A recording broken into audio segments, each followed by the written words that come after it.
Sa bansang ito, walang McDonald's, Starbucks o kahit KFC. Wala din silang traffic lights dito. Wala ka ding makikitang pulis dahil wala namang huhulihin. Ito ang pinakatahimik, pinakamisteryoso at pinakamasayahing bansa sa buong mundo. Wala to sa Europe o Amerika, kundi nasa Asia. Dito din sinut ang teleseryeng Princess and I ni Catherine Bernardo at Enrique Hill noong 2012. Gets mo na ba kung saan? Welcome to Bhutan. Ang bansang walang pakialam sa pera, sa halip nakafocus sila sa kanilang happiness index.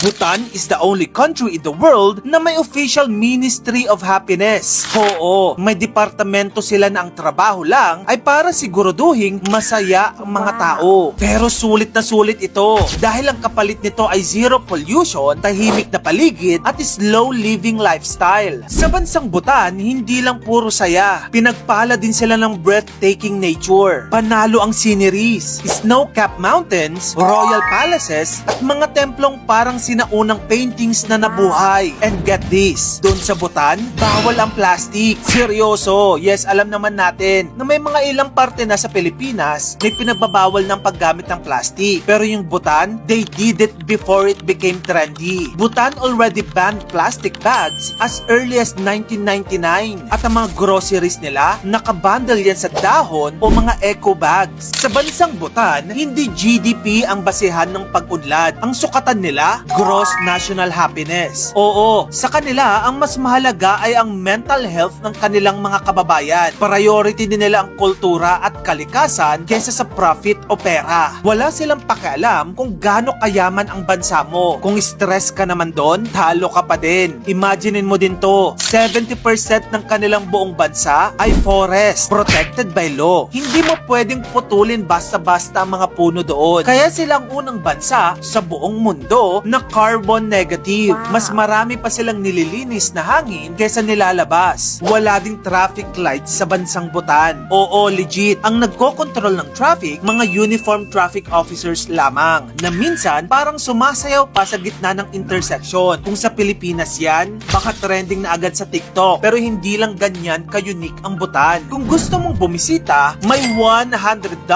or 5,500 pesos na tourism fee kada araw. Yes, per day. Bakit? Kasi sabi nila, I quote, high value, low volume. Yan ang tourism model nila. Mas okay na konti lang ang turista pero may mga respeto. Kesa barubal naman ang ugali ng mga bumibisita doon at nakakasira pa ng kultura at kalikasan. Kaya kung iniisip mong mag-apply ng residency sa Bhutan para sa mental health break mo, sorry na lang. Hindi kasi basta-basta nagpapapasok ng mga turista doon. Very exclusive. Kung turista ka, kailangan mo talaga magbayad ng 5,500 pesos per day para lang mag-stay. Kung 10 araw ka mag-stay doon, 55,000 pesos na. Tourism fee lang. I-search mo ang flights papunta sa Bhutan. Naku, good luck. Kasi bihira ang flights dito. Halos walang lumalabas. Kasi nga, Bhutan's only international airport is one of the most dangerous airport in the world. Ito ang Paro Airport. Isa sa pinakamahirap na lapagan na airport sa mundo. Kailangan manual. Walang computer system. Sobrang lapit ng mga bundok sa airport na ito. Kaya dapat certified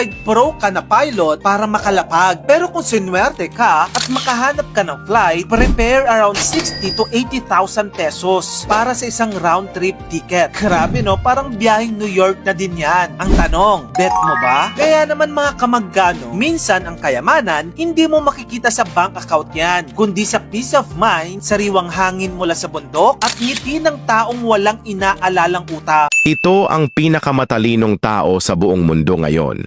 Gumastos siya ng $50 milyong para bumili ng mga lumang cellphone. Pinagtawanan siya ng mga tao at tinawag siyang baliw.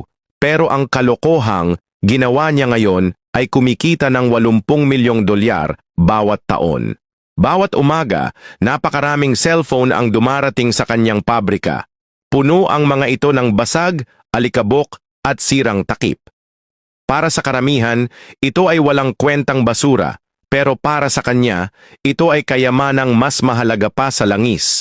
Una, pinaghihiwalay ang mga cellphone. Ang baterya, screen, at casing ay iniipon sa isang tabi. Ang tunay na kayamanan ay nasa motherboard kung saan may maliliit na chips na may 24 karat na gintong plating.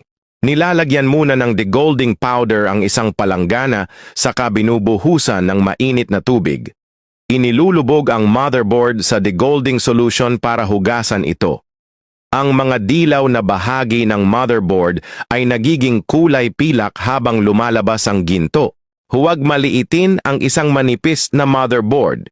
Mula sa 50 cellphone, maaaring makakuha ng 1 hanggang 2 gramo ng ginto.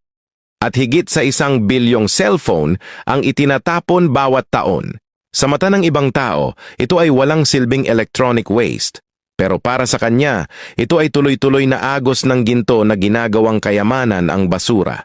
Ang tamang diskarte sa pagkuha ng pulot gamit ang usok ay nagsisimula sa paghahanda ng isang smoker na nilalagyan ng tuyong dahon, aypa, o kahoy upang makalikha ng sapat na usok. Ang usok ay dahan-daang pinapasingaw sa paligid ng pugad upang pakalmeyan ang mga bubuyog, dahil nagiging abala sila sa pagkain ng pulot at humihina ang kanilang depensa. Kapag naging kalmado na ang mga bubuyog, maingat na binubuksan ng pugad at kinukuha ang bahagi ng comb na may pulot gamit ang kutsilyo o matalim na panghiwa. Mahalaga ring huwag sobrahan ng usok upang hindi mamatay o tuluyang lumayas ang mga bubuyog. Sa ganitong paraan, nagiging ligtas at maayos ang pag-aani ng pulot habang nananatiling buhay at aktibo ang kolonya para sa susunod na produksyon.